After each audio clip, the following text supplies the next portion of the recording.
Imaginez un ciel totalement calme. Les radars balaient l'horizon, mais que rien. Pas une signature, pas un écho, pas même un souffle d'air suspect. Et pourtant, là-haut, à des vitesses supersoniques, un avion traverse le ciel. Invisible. Imprenable. Et ce n'est pas l'Amérique. Ce n'est pas la Chine. C'est que l'Algérie. Oui, vous avez bien entendu. L'Algérie vient d'obtenir l'un des avions de chasse les plus avancés au monde, le Sukhoi Su-57, le joyau de la technologie militaire russe.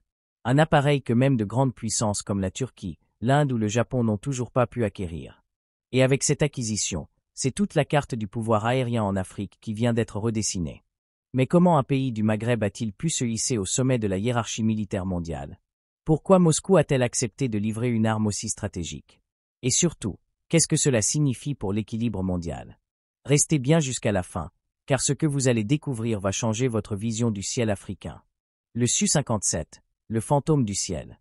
Le Su-57, c'est bien plus qu'un avion de chasse. C'est un symbole, celui de la suprématie aérienne version russe. Conçu pour rivaliser avec les F-22 et F-35 américains, il incarne la réponse de Moscou à la domination technologique occidentale. Mais là où les Américains misent sur les logiciels, les capteurs et le réseau, les ingénieurs russes ont choisi une autre philosophie, l'agilité pure, la vitesse brute et la furtivité instinctive.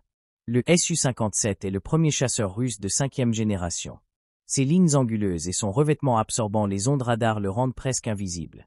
Sur un écran de défense, il peut apparaître aussi petit qu'un oiseau.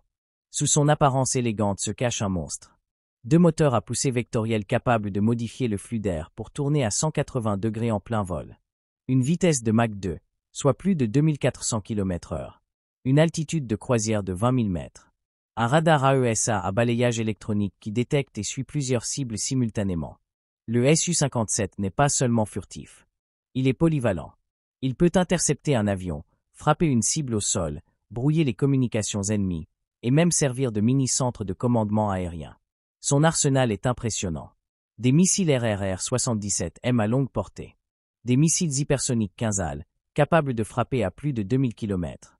Et une gamme de bombes guidées logées à l'intérieur de la carlingue pour préserver sa furtivité.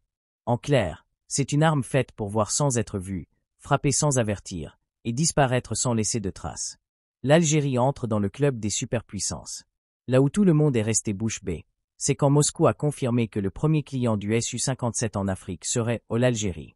Un pays souvent discret sur la scène internationale, mais qui depuis plusieurs années modernise silencieusement son armée. Avec cet achat, Alger devient le premier pays africain à posséder un chasseur furtif de 5e génération. Et attention, ce n'est pas une version allégée. L'Algérie reçoit la version Su-57E, quasiment identique à celle utilisée par l'armée russe. Même radar, même système de détection infrarouge à 360 degrés, même capacité de vol supersonique prolongée sans post-combustion. En d'autres termes, l'Algérie entre dans le cercle ultra fermé des nations capables de dominer le ciel. Pour vous donner une idée, imaginez un F-35 américain, mais capable d'effectuer des manœuvres impossibles pour n'importe quel chasseur occidental. C'est un peu comme comparer un pirate informatique à un boxeur de rue, l'un agit dans l'ombre, l'autre frappe plus vite que vous ne pouvez le voir. Une alliance historique avec Moscou. Comment l'Algérie a-t-elle réussi un tel coup? La réponse est simple, la confiance. Depuis son indépendance, Alger entretient des relations militaires très étroites avec Moscou. Pendant la guerre froide, les pilotes algériens étaient déjà formés sur du matériel soviétique. Au fil du temps, cette coopération s'est renforcée. Su-24, Su-30 MKA, MiG-29, Charté 90, système de défense S-4 Sense. Toute la colonne vertébrale de l'armée algérienne est d'origine russe. Mais autour de 2019, quelque chose change. Des discussions discrètes s'ouvrent entre le ministère algérien de la Défense et Rosoboronexport, l'agence russe d'exportation d'armes. L'objectif, offrir à l'Algérie un accès prioritaire aux technologies de nouvelle génération. À cette époque, même la Chine et l'Inde attendaient encore une autorisation pour le Su-57. Les négociations dureront plusieurs années, entre visites d'État, tests confidentiels et échanges d'experts. Puis, fin 2024, des images fuitent. On y voit des pilotes algériens s'entraîner sur des simulateurs russes de 5e génération. Quelques semaines plus tard, la télévision publique algérienne confirme l'information. Le contrat est signé. Les premiers Su-57 seront livrés en 2025. Un contrat à haute valeur stratégique. Le montant du contrat n'a jamais été officiellement révélé. Mais selon plusieurs sources, Il s'agirait d'une première commande de 6 appareils, avec une option pour en acheter d'autres. Ce n'est pas une simple transaction commerciale.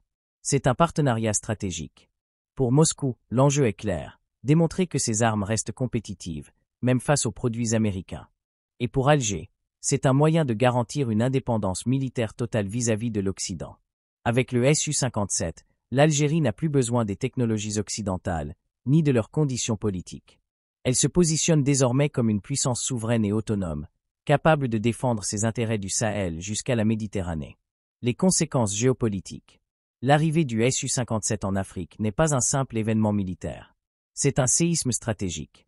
D'abord pour le Maroc, rival régional de l'Algérie. Rabat s'est rapproché des États-Unis et d'Israël, modernisant son armée avec les F-16V et les drones Hermès 900. Mais face au Su-57, ces appareils risquent de sembler dépassés. Ensuite pour le continent tout entier, aucun autre pays africain ne possède un avion furtif de 5e génération.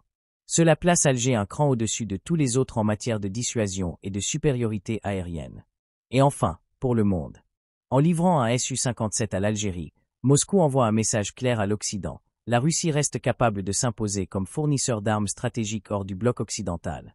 L'Afrique devient ainsi un nouveau terrain de jeu dans la guerre d'influence mondiale. L'avenir du ciel algérien.